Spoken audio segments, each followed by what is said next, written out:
चलो तो ये हमने हाउस वायरिंग कर ली थी यहाँ पर। अब हम क्या करेंगे, मेगर से इसका शॉर्ट सर्किट टेस्ट करेंगे कि शॉर्ट सर्किट तो नहीं है ना टेस्ट, यानी जो वायरिंग है ये शॉर्ट सर्किट तो नहीं है। तो हम क्या करेंगे, जो सप्लाई वायर्स आ रही थी दो, ठीक है, एमसीबी से आई, हमने उन दो सप्लाई वायर को क्या किया, अलग कर लिया है। ये यहाँ पर मेगर का एक टर्मिनल हमने ब्लैक वाली में लगा दिया है और दूसरा टर्मिनल हमने रेड वाली में लगा दिया है। अब हम स्विच सारे बल्ब निकाल देंगे, क्योंकि हमने सारे बल्ब निकाल दिया, यानी कि ओपन सर्किट हो गया है, सभी बल्ब निकाले हैं। तो ओपन सर्किट अब हमें मिलना चाहिए, यानी कि जो इसका रेजिस्टेंस है वो काफ़ी मेगा ओम में आना चाहिए मेगर का, ठीक है। अगर मेगर को ध्यान से देखो तो देखो मेगर का इधर दिखा रहा है अनंत, ये दिखा रहा है 0, तो ये लगभग 50 से 100 के बीच में आना चाहिए मेगा ओम, ये मेगा ओम का है। तो हम क्या करेंगे, सारे स्विचेस को ऑन कर देंगे। जब सारे स्विचेस ऑन हो जाएंगे यानी कि सर्किट कंप्लीट है, क्योंकि बाहर से सप्लाई आई और जो हर एक बल्ब से होती हुई चली गई।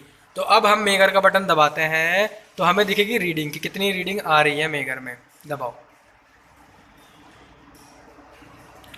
ठीक है। तो देखो यहाँ पर जो मेगर है इसमें हम बटन दबाते हैं तो क्या रीडिंग आती है, ठीक है। ये लगभग 50 से 100 के बीच में आ रही है, यानी कि इतने मेगा ओम इसका रेजिस्टेंस है, यानी कि जो सर्किट है वो शॉर्ट नहीं है। अगर कहीं से सर्किट शॉर्ट होता, जो कि हम एक टेस्ट कर लेते हैं, यहाँ पर हम एक न्यूट्रल को और फेज को मिला देते हैं, तो अब हम चेक करेंगे कि जो शॉर्ट सर्किट हो जाता है तो रेजिस्टेंस कितना आना चाहिए। अब हमने यहाँ पर एक शॉर्ट सर्किट क्रिएट कर दिया है। मान लो कि यहाँ पर शॉर्ट सर्किट हो गया है, वायर फेज न्यूट्रल आपस में टच हो गए हैं, स्विचेस ऑन ही है, लेकिन हम टेस्ट कौन सा कर रहे हैं, हम कर रहे हैं ओपन सर्किट टेस्ट, यानी कि सब कुछ हमें ओपन मिलना चाहिए था, मेगा ओम में रेजिस्टेंस आना चाहिए था। लेकिन हमने क्या किया, जब हमने इसको प्रेस किया तो रेजिस्टेंस देखो कहाँ जा रहा है, 0 पर जा रहा है, जो सुई है वो 0 दिखा रही है, यानी कि जो सर्किट है कहीं से शॉर्ट हो गया है इस समय। तो हम क्या करते हैं, इस शॉर्ट सर्किट को हटा देते हैं। मान लें कि यहाँ से हमने जो दोष है इसका फॉल्ट है वो हमने क्लियर कर दिया, इंसुलेशन टेप वहाँ पर लगा दी। तो अब हम इसको दबाएंगे तो क्या आएगी रीडिंग, चेक कर लेते हैं हम, ठीक है, यानी कि 50 से 100 मेगा ओम के बीच में आ रही है, ठीक है। इसी तरीके से अब हम क्या करेंगे, हम करेंगे अब शॉर्ट सर्किट टेस्ट। इसमें हम क्या लगा देंगे, सारे बल्ब लगा देते हैं और सारे स्विचेस को ऑन कर देंगे, तो हम शॉर्ट सर्किट टेस्ट मिल जाएगा जिसमें रेजिस्टेंस आएगा 0, ठीक है, या 0 के लगभग आना चाहिए। अब हमने सारे के सारे बल्ब लगा दिए हैं, ठीक है। ये ऊपर का बल्ब आ गया है, ये सेकंड नंबर का बल्ब, ये फ़ैन की जगह पे हमने यूज़ किया हुआ था, तो ये भी समझ लो फ़ैन है। तो सभी हमने लगा दिए। अब सभी स्विचों को हम ऑन कर देंगे, तभी हमें पता चलेगा ना कि शॉर्ट हो गया सर्किट, सभी सर्किट में सप्लाई चली गई सभी बल्बों में।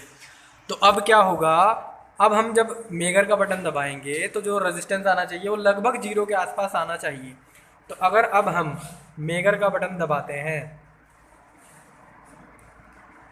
तो रेजिस्टेंस 0 आ रहा है, यानी कि पूरा का पूरा सर्किट क्या है, शॉर्ट हो गया है, ठीक है। यानी कि शॉर्ट हो गया मतलब हमारा जो सर्किट है कंप्लीट है इस समय, यानी सप्लाई जाएगी। इससे पहले हमने ओपन सर्किट टेस्ट कर लिया था, यानी कि कहीं पे टच नहीं था, फॉल्ट जो आया था वो हमने क्लियर कर लिया था। तो अब हम इसकी क्या करेंगे, सप्लाई ऑन कर देंगे, ये दोनों वायर लगा देंगे यहाँ पर।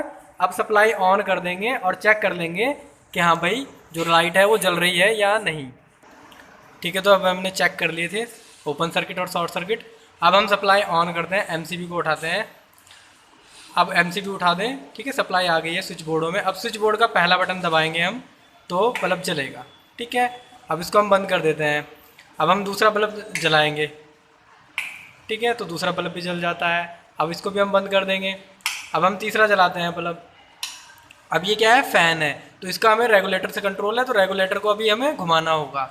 तो जब हम रेगुलेटर को घुमाएंगे तो धीरे धीरे फ़ैन की अपनी स्पीड में पकड़ता रहेगा, ठीक है, और ये फुल हो जाएगा। और कम करनी है तो हम कम भी कर सकते हैं इससे, तो कम भी कर सकते हैं, कम करके हम इसको बंद कर देंगे फिर, ठीक है। धीरे धीरे हम इसको कम करेंगे और फिर बंद हो जाएगा वो, ठीक है। इस तरीके से हम इन तीनों बटन को एक साथ जला भी सकते हैं।